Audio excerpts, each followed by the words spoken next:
And that's time for your second episode of the day. It's Friday Night Frights. Double Friday Night Midnight Frights. Oh man, we got a cracking second part today. Second episode for you today. It's the 1989 Pet Semetary. So we start with the R-rated movie logo. And oh yeah, Paramount logo. Clap, clap, clap, clap, clap. I remember that. I'm so happy, so nostalgic, bruh. First thing I noticed is misspelled cemetery, but so's titles. That's right, it's thematic.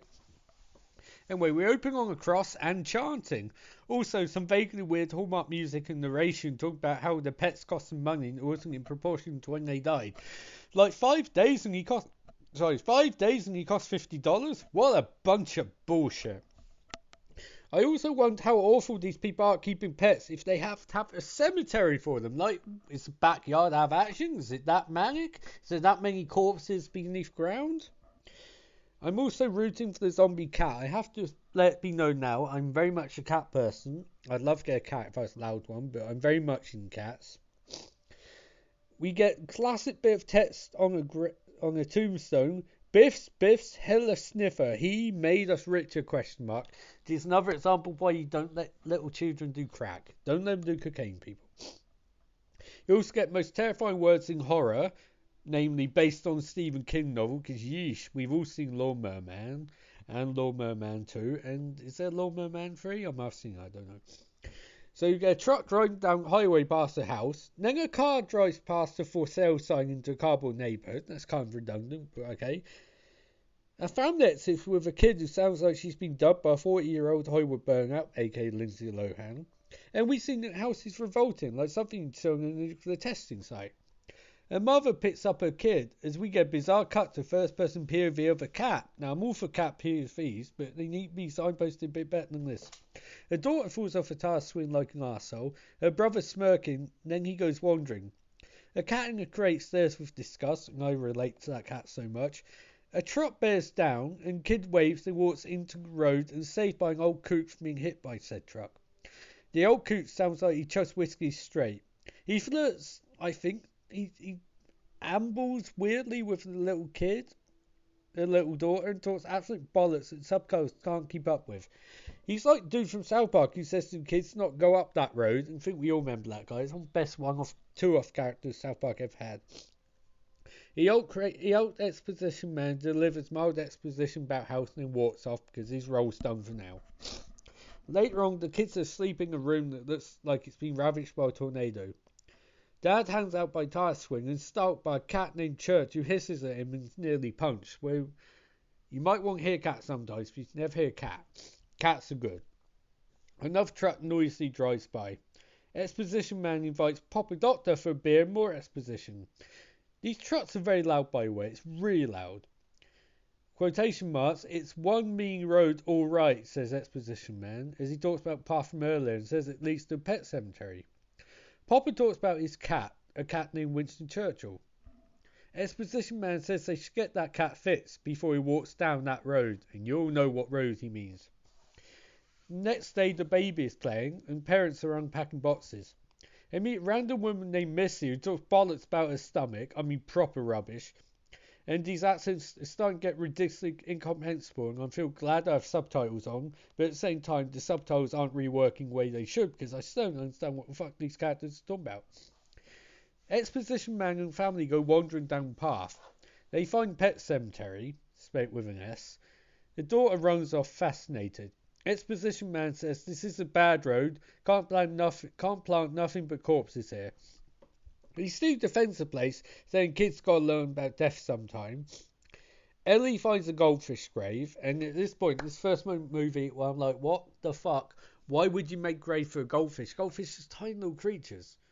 So why make grave for them? That's a waste of resources. A cat, dog, fine, they're reasonably big creatures. A goldfish is so small, why would you waste grave? Make a grave for 1,000 goldfish. Make a grave for the unknown goldfish, fine. Not one specific goldfish.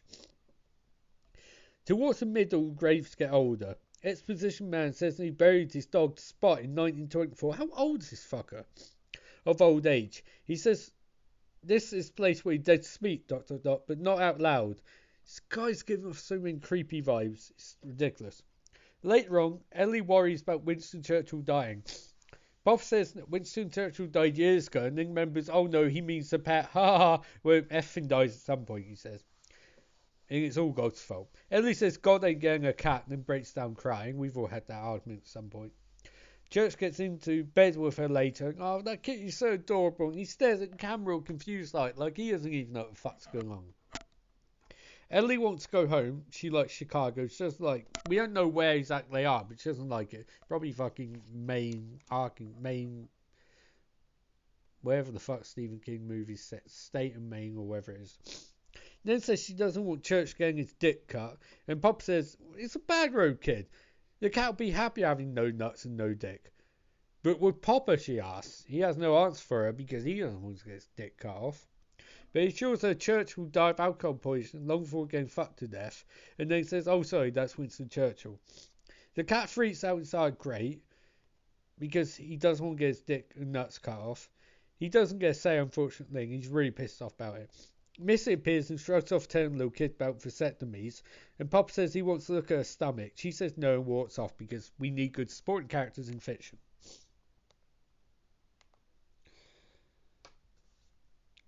Then we cut to Popper laughing it off as he mates up with Mama. Mamas and Poppers, y'all. Mamas and Poppers.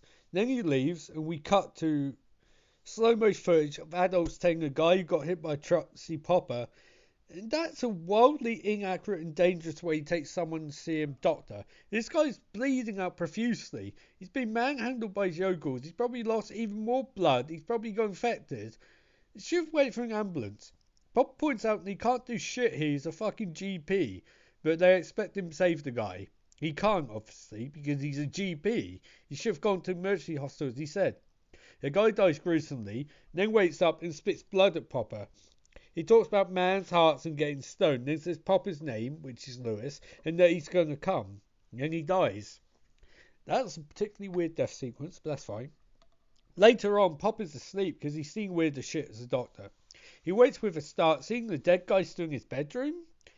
The dead guy says they got shit to do. He then appears by bed and says, really bro, we got shit to do. He walks off and Popper follows him. Dead dude says they can hit Lewis. He can hit Lewis. They enter the basement, ... and I start thinking, are they going to fuck? But no jazz music plays, so they're not going to fuck. Dead guy grabs Lewis, who seems very cool with this, and says, it's not a dream, it's not a dream. Oh no, wait, they're heading down path now, assisted by a fog machine. They walk down Pink Brick Road into the pet cemetery. The dead guy reminds us, the dead speaker, and says to Lewis again, this is not a dream. He needs to be clear, it's not a dream sequence. He tells Lewis not to go to the place the dead call, which is very close. Lewis wants to wake up. He's told barriers not be crossed. The ground belongs is sour. And Dead Guy says again, this is not a fucking dream, Lewis. This is actually happening. This is an actual scene in the movie. Sorry.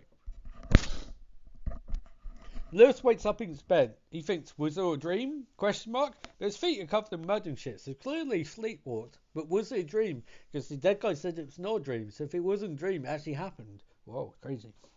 But it still seems ambiguous to me. Later on, Popper's at work and fancies a nurse for something. We don't see what. Maybe she gave him file. Maybe she gave him a cheeky tug on the table. We'll never know. We see the dead guy's name was Victor and the file was thrown into Bing. That's a really responsible disposal of classified information. As a member of the NHS, I assure you we would never do this to a patient file.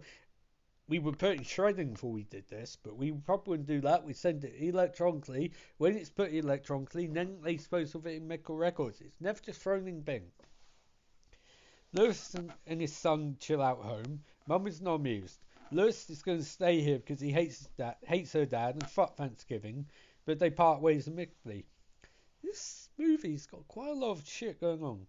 Expo guy says he found a dead cat. Lewis investigates. It's Church! Oh no, not Church!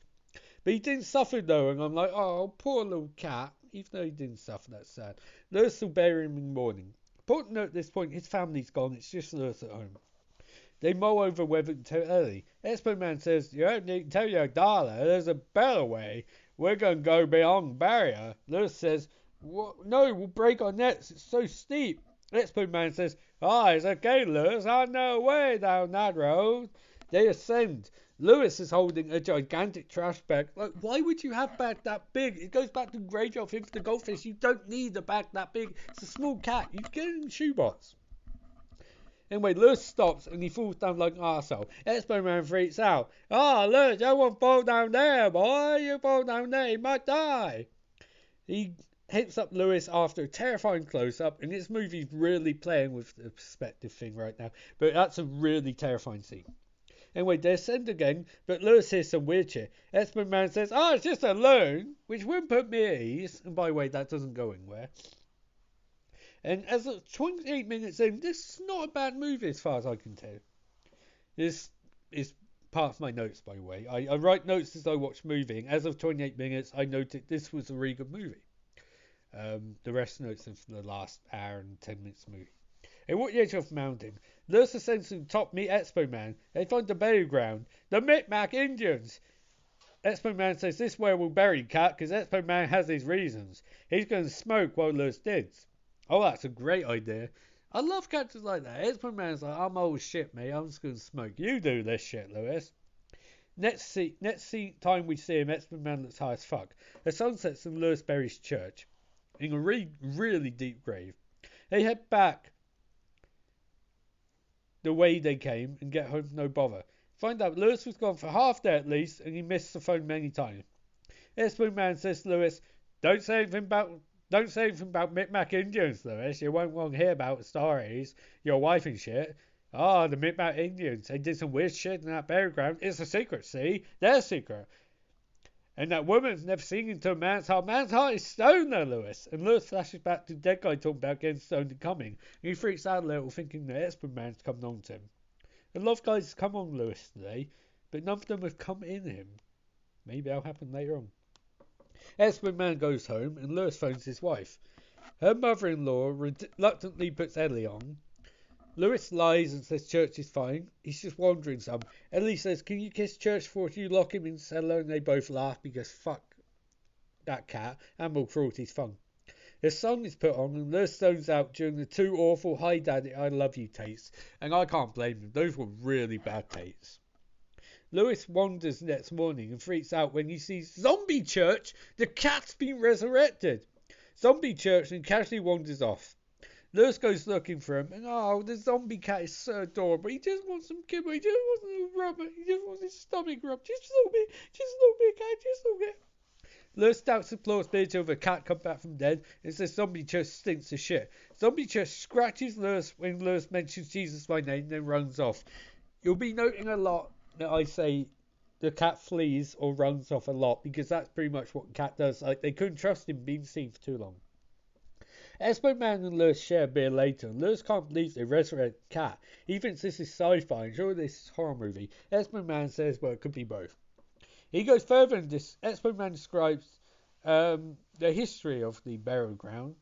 Namely, Lewis, there's a rat man I knew who told me secret way back. My dog got wrapped up in barbed wire. Dog came back and tried attacking my mom, but then wandered off and died, so he's buried again didn't rise. But I figure Ellie will be okay if we resurrect her cat, so she won't learn about death for a while. But I told her about death already, and her cat's clearly a zombie now, so she's not going to get play with her unless she wants zombie AIDS. And I'm talking such shit. The X-Men Man talks so much bollocks, by the way. I love the fact that they put this character in the movie and he's clearly got some serious mental problems. Because it's quite interesting. It creates a lot of conflict which wouldn't otherwise be there. Like, why should characters who deliver a lot of exposition be boring, mundane rote? They should have lives, they should have personalities, and they should talk as much shit as this fucker does. Lewis goes home to take a bath. He wakes up, finds a dead rat in the bath and Zombie Church hissing from the sink. Sorry. How the fuck do you get in here? He screams. Zombie Church hisses. He orders Zombie Church out, who hisses again and then flees. Sorry, I have permanent cold, it seems. He meets Ellie next day and says that Church is good. Ellie dreamed of the actual events, but Lewis tells her she's crazy. She shouldn't be crazy and does stop thinking daughters having premonitions and maybe something weird's going on here. That's one thing I find about the movie I like, but also don't like. There's a lot of sci-fi elements which they don't dwell upon. A lot of Stephen King books movies have the idea of kids who have premonition powers or superpowers, like premonition or telekinesis in case of Carrie. They don't swear upon them. I think it's The Shining. They call it The Shining or Shining. And this movie continues that theme, but Lewis doesn't find strange his daughter is actually dreaming about shit, which then actually happens. So she's dreaming it at the same time she's living it. So it's quite strange. I mean, it's cool they don't draw upon it because it doesn't need to be drawn upon, but it's quite strange. You're thinking it'd be something that create an interesting conflict and scene with them at some point. But there you go. Anyway, Ellie quickly realizes she wants a new cat because Zombie Church stinks as shit. No one at this point asks why Lewis's cat scratches on his face. Maybe that's a regular thing, I don't know, but prior to this, he seemed to get on quite well with the cat. Meanwhile, Missy goes to the basement and hangs herself. And it's the second time in the movie I said, what the fuck? Like, are we missing context? Like, what's that about? I have no idea. And the movie never explains what it's about either. It's just a random scene, which in some ways terrifying. It's like, what drew her to commit suicide? Was it her stomach? Like, that didn't go well. Was it knowing Kat died and came back? Because they don't really have a scene where she interacts with Lewis or notices the cat's died. The funeral's next day, and holy shit, Stephen King cameo, state of your acting, Stephen. You can read lines, right? Surely he can learn lines. You write fucking ginormous books. Okay, you did it under the influence a long time ago, but even now you can still write ginormous books. And you literally wrote the book this is based on, and you fucking stink up the scene in an unbelievable, not even in a funny way. Like, it's an M. Night Shyamalan I can't act, I can barely enunciate way. What an awful performance. Jesus Christ. Anyway, Ellie's at the funeral and says to Expo Man her mum's throwing up a lot. Expo Man says the following. I don't understand why God wouldn't stop Missy from being suicide. She had many years of her life left to live. And I was like, well, life she didn't want to live, dude, because she won't commit suicide. Like, I mean, it's not... God can't stop you from committing suicide. An act of God, like, even if there is an act of God, if you want to commit suicide, you'll commit suicide. I mean, it's just how it works. Sad, but true. And also, like, I complain that they didn't go a lot into Missy's backstory, but there's something to be said for having a character in a movie who does that, because in real life that's how it happens. You don't always know who these people are really deep down. You think you know, but you don't always know. Stuff this happens, and there's not always a reason that you can discern. You can go back through the past, you can rack your brain through every conversation you've ever had with that person, but sometimes you just, unfortunately, people are just wired that way. It sucks, but anyway. Next day, Zombie Church, Ellie and Lewis watch TV. Then they stop watching TV. Mama is listening to them chat about heaven and men different faiths. One of which believes we come back as little kids. And I'm like, what the fuck religion's that? What religion do we come back as little kids? Mama can't deal with this bullshit. And Lewis says he believes in something, then asks for a kiss. I mean, to be honest, he doesn't explain what he believes in, but saying you believe in something then asking for a kiss, that sounds like Catholicism to me. I'm just saying. Mum and Lewis get into it regarding religion. She's scared and defensive of death and explains how her sister died in the back bedroom, a dirty little secret. I thought dirty little secrets were different things, like, you know, affairs and whatnot. I didn't know they were your freak sister dying in the back bedroom. Family wish she died so they feel less pain because she's a freak and they hate her. The parents weren't there when she died, and Mama thought therefore accused her of murder. So she ran down screaming that her sister was dead, and neighbours came, and she thinks she was laughing. And Lewis hugs his psychotic wife, and he says he hates her parents more now because they should have left her with a freak sister, and that she may be insane, but he loves her. And this is the weirdest fucking movie. I'm starting to re-dig it at this point, because that's like an entire scene of exposition, which on one hand should be really frustrating, but the visuals of the sister and all shit going on, and random kids who walk into house and go, oh, your sister dead, man? Like, that's some weird shit. That's awesome. More trucks and truck moving. I'm like, oh yeah, let's truck, everybody. A truck is sings on badly because he's got to set for that up, bro. The family and X-Men Man are flying kites and having picnic as we in Trucker Man. Oh shit. We find out that little baby is named Gage. Who the fuck names the kid Gage by weight? Last name Gage, short. First name Gage, what? Ellie calls her bro a numb shit. And everyone laughs as Gage wanders to the road. Expo Man says, oh, no, the other one go down that road, kid. Nurse runs. Mum and Hughes get Gage. And oh shit, Gage gets fucked up.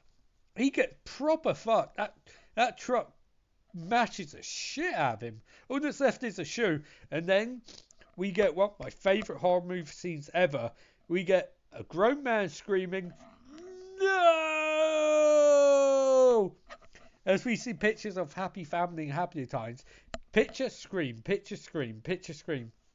And he starts showing the kid, more of the kid, and he really got fucked up. Later on, Expo Man brings Lewis a water and sedative. What a fucking bro! Leslie shows off her favourite pic of Gage and he says God could fix this shit but won't because he ain't shit. Then she runs off. We all have that moment of realisation at one point. Expo Man says that Lewis needs to take care of her. She might do something crazy. At funeral, the father-in-law shouts at Lewis and says that he murdered Gage. He then punches Lewis, who throws him into the coffin, which is knocked over. With Gage almost falling out and everyone screaming. And I'm like, what the fuck is this movie? Seriously, like, I went in, as I watched this, Some Flesh Eaters 3 and then this. And I was like, Some Flesh Eaters 3 is awful, as you found out in my earlier review. It's fucking terrible. This is fucking amazing. This is like the best movie ever. Jesus Christ. Lewis puts Ellie to sleep. She says God can sort this out surely. Lewis says, in theory, and that puts her at ease. Which, you know, that's just how it happens. Some gets chewing out Mama later on and she tells him fuck off. He hisses and lunges, but Lewis starts. Zombie Church sleeps again. Mama is out cold, high as fucking bed. Expo Man enters, letting Zombie Church flee through the door as he does so. What an arsehole. They discuss funeral. Expo Man says, oh, we buried a person on that mountain once. A local boy in the end of World War II. They say, Bob's truth isn't it dead as better. If a person ain't what comes back, ain't human, you see. And 5 days after Tom came back, someone realised he was a zombie. I know, right? And Ben told Al and figured they had to burn him, so they set the place on fire. Bill, the dad, 3 times said he had a living. His son grabbed Bill in chokehold and kept him in his house burned. So that actually is an actual scene from this movie of a zombie hugging his dad and dragging him into a house that's on fire. And I've never... The last time I was this enthusiastic for a movie on this podcast was The Love Witch. This is surreal genius. I don't know if novels this weird, but this is fucking tremendous. Expo Man's drunk as shit. Lewis and his wife are in the airport. Ellie's going to Chicago. She says that she dreamed about third act of moving. The in-laws apologise to Lewis. They keep telling Ellie to stop spoiling the movie. They say that they're sorry a fight broke out at funeral and Gage almost fell out of his coffin. Everyone agrees it's just simple misunderstanding. I mean, who hasn't been to a funeral where a father-in-law punches his son-in-law and almost knocks over a little baby's coffin? Ellie says she really doesn't want to go. Lewis tells her third act's going to be fucked up and she's on 10. She needs to go. It screams close up as Lewis loses his goddamn mind. He sits by Gage's grave and monologues. The dead dude appears and says to Lewis, he shouldn't have crossed the barrier. The ground was sour, dude. Ground was sour. He then disappears because they're going for the actor for so long. Lewis convinces himself that he has to bring his son back as a zombie. He's cool with murdering his son again if it goes wrong. He says that he shouldn't have too much trouble. He's a little weak kid. Ellie dreams the third act again and is terrified because it's real and dead dude is a good ghost, and she says that Lewis is going to do something stupid, but she can't remember the word and starts crying. Mama calms Ellie down and says the ghosts aren't real, not like her weird freak sister. Dead dude appears as Mum realises that Victor Pascal is the guy who died. That's the name the daughter just said. She runs downstairs as Pascal grins like, oh right, third act time. Lewis digs his son up. Really digs deep. Mama phones Lewis but he doesn't answer. There's creepy painting of a woman fishing background. It's really odd painting. Her in-laws say when men are alone they go get fast food. She knows how men are. I mean, we will get fast food, but more likely jerk off, to be honest, even if you're only gone for a few minutes. Mama phones Expo Man. He says he'll talk to Lewis, but tells Mama not to come home. She does, and he freaks out. Lewis finishes digging an impossibly deep grave. Expo Man grabs some beer, go talk some sense in Lewis, then sits on the porch to get proper fucked on beer, telling him so he needs to undo what he done did. Coughing's moved from the grave. Lewis hugs his zombie son dad, saying he'll be okay. Dude is full batshit insane. He wraps his son up so we can't see how bad the effect is. His son's not a zombie yet. Some church walks through the house. Mama starts freaking out at her parents' place, having vision quests as scratchy music plays. She's backing past. What the fuck is going on? Her freak sister says they're coming for her and that she'll get Mama, Gage, and her. This is getting really confusing. She literally going back in time, or is she hallucinating, or is this The Shining? She waits on an airplane. Mama runs through the airport. Seriously, try doing that shit saying, I'm losing track of the passage time here. She pushes past people like an arsehole running for another plane. Dead dude, Pascal, somehow manages to stall flight attendant shutting and stop her shutting door, and Mum hits another plane. I mean, really, are these scenes happening at the same time? This doesn't. It's confusing as Empire Strikes Back. Timeline-wise, Lewis carries Gage past his pet cemetery up to the top mountain. Lewis doesn't look down, doesn't stop. The bearer freaks out and moans. Trees start falling. His nature is all yell, "Fuck this, man!" But Lewis fights through it. A flight attendant tries to stop Mama from getting on another flight, but dead dude possesses her, and then she agrees. And I'm like, wait, you can possess people? What the fuck? Lewis is stalked by a floating CGI ghost of a man who goes, "Rawr!" Then disappears, and then Lewis closes his eyes. And I'm like, what the fuck was that? Never mentioned again.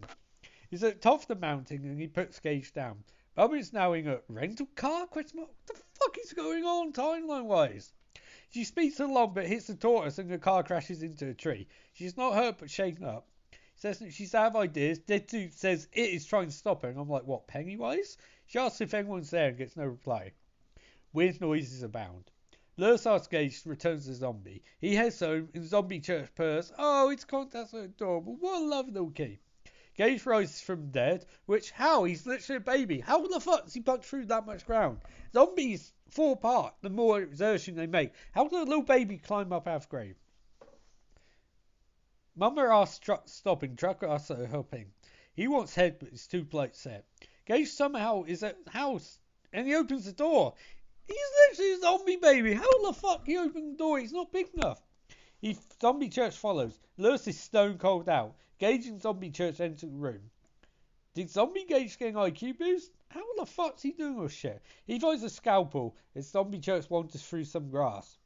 Expo Man waits from his alcohol-induced stupor. He finds no footprints leading to Lewis's house. He investigates. Zombie Gage laughs off camera. Expo Man's freaking fuck out, and at this point so am I.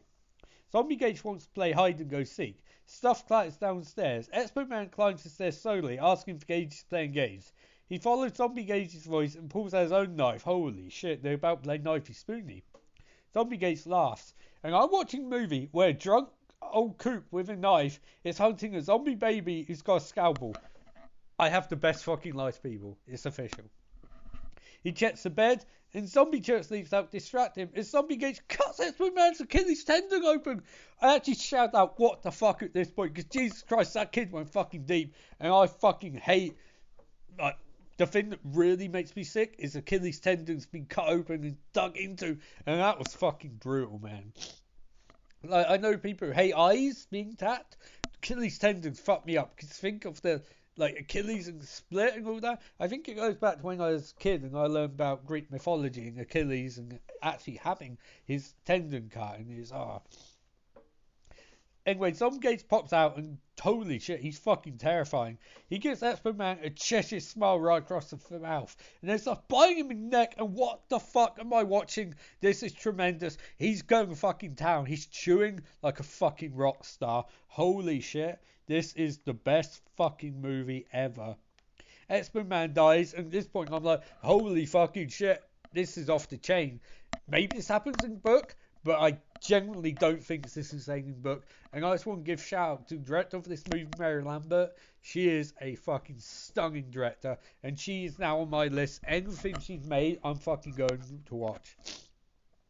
Mama gets off the truck and fancies trucker. Dead dude says they're not paying him anymore, so he's out of the movie. The truck drives away. Mama hears Zombie Gage laughing. She approaches the house tentatively. Zombie Church appears and hisses. Mama calls for Expo Man and enters. Place is deadly quiet. She investigates. It's so tense. I love it.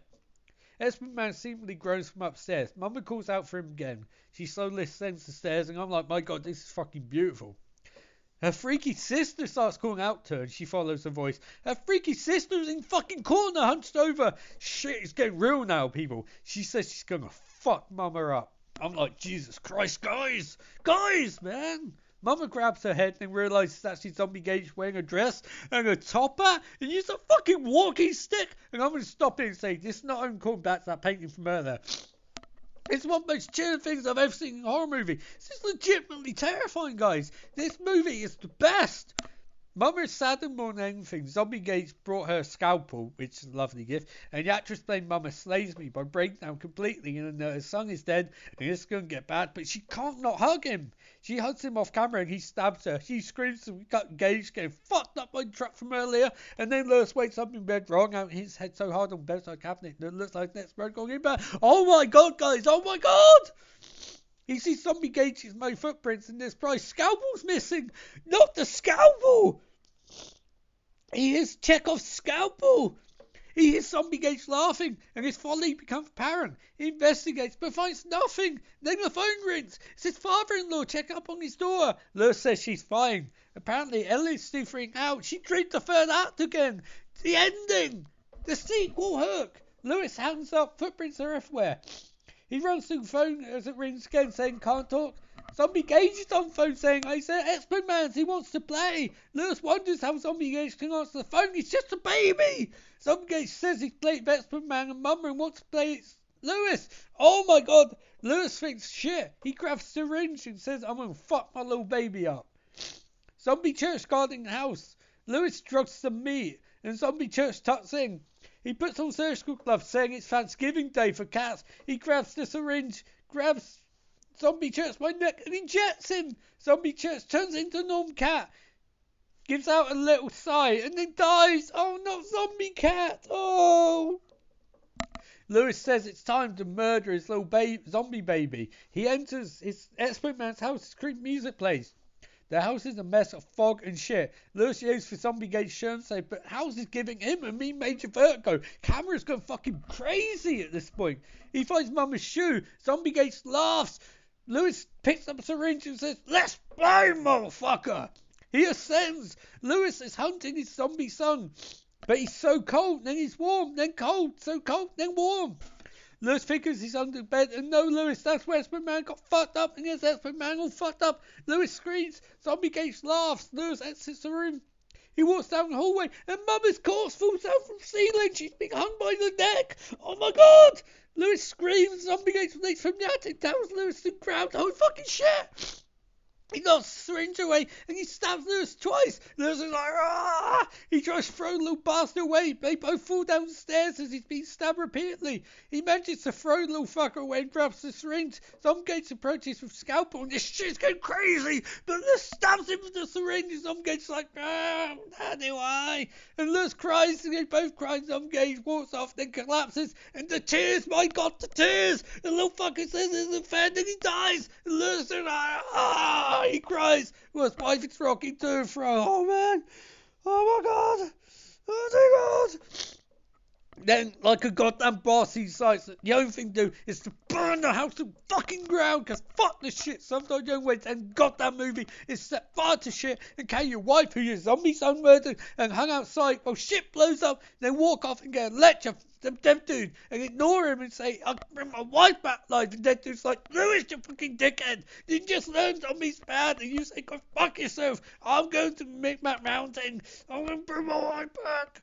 He sets off down the road having not learned a motherfucking thing.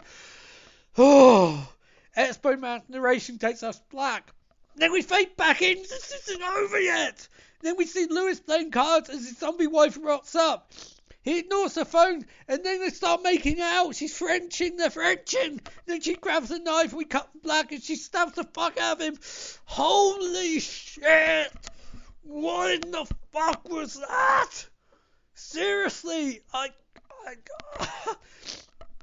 dreaded this going in. Absolutely dreaded this. But this was a beast of a horror movie that took a stupid idea and bits and bits and bits and bits and bits and bits Two of the best third acts I've ever seen in a horror movie. Oh my god, just glorious insanity. It went on and on and on and on and on, and then had bring ending. I love this movie. I, oh, I don't know what to say. Watch this fucking movie. This recap does not do it justice. Watch Pet Semetary 989. Go and watch it now. Go and buy it. If you go HMV UK at the moment, I believe you can buy it. If you buy it with a purchase, you can buy Blu-ray of Pet Semetary 989 for £5. How can you not buy it? Go to HMV, buy this fucking movie now. If they're in the UK, buy this fucking movie from HMV. Go to HMV. I'm not sponsored by HMV, but buy it from HMV on Blu-ray. It's worth it, trust me. Mary Lambert is a genius. This is one of the best horror movies I've seen in years. I love this movie. I am so pumped right now. My adrenaline's spiking. But you should see this movie. It's amazing. It's amazing. It has everything. It literally has everything. It literally has everything. I think it's no joke to say there might be parts of this movie where you'll think this is what stops it from being an all-time classic. But for me, it's one of the most fun horror movies I've ever seen. I'm fucking loving it. And I tell you what, I ever do a live show, I'm doing fucking Pet Semetary 989. That's it. That's all there is to it. Anyway, that's all for the double episode special. You got Some Flesh Eaters earlier. You got Pet Semetary 989. Next week, back Paranormal Activity to finish off the last few movies. And spoiler alert, I found Paranormal Activity Tokyo Nights. So I'll be watching that too, unfortunately. And until next week, remember, life is beautiful.